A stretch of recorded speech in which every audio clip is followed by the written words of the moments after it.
সীতাকে বনবাসে দিয়া রাম পত্নী শোকে উন্মত্ত প্রায়।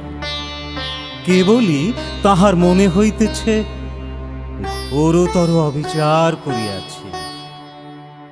কুলগুরু বশিষ্ঠকে বলিতেছেন, গুরুদেব, অবিচার, এ ঘোর অবিচার। সীতার কোনো অপরাধ নাই, তিনি নিরপরাধিনী দেবী।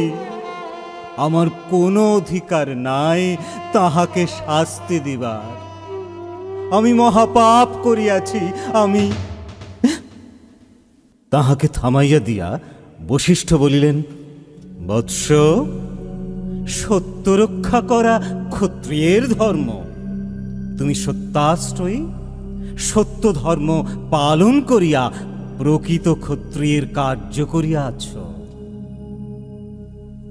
রাম বলিলেন, এ তো সত্য নয়, এ যে মিথ্যা, এ যে অবিচার গুরুদেব, এ যে মিথ্যাচার গুরুদেব। গুরুদেব বলিলেন, অধীর হইও না বৎস, রাজধর্ম বড়ই কঠিন।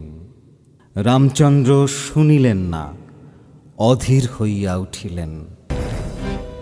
রাজ্য চাই না, ঐশ্বর্য চাই না, প্রজাপুঞ্জের মতামত গ্রাহ্য করি না।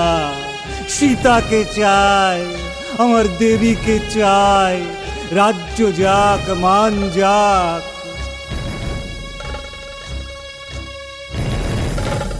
রামচন্দ্র পাগল হইয়া গেলেন।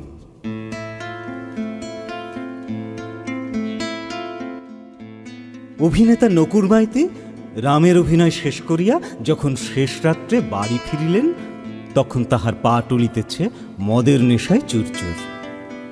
ঠেলাঠেলির পর স্ত্রী হরিমতি দ্বার খুলিয়া দিলে নকুরবাবু বলিলেন, হারামজাদি, আধ ঘন্টা ধরে দৌড় ঠেলছি, খেয়াল নেই।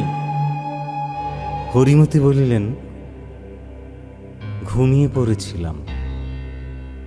নকুর মাইতি কহিলেন, ফের কথার উপর কথা। বলিয়াই এক লাথি এবং রাম লাথি, বলিয়াই এক লাথি এবং রাম লাথি।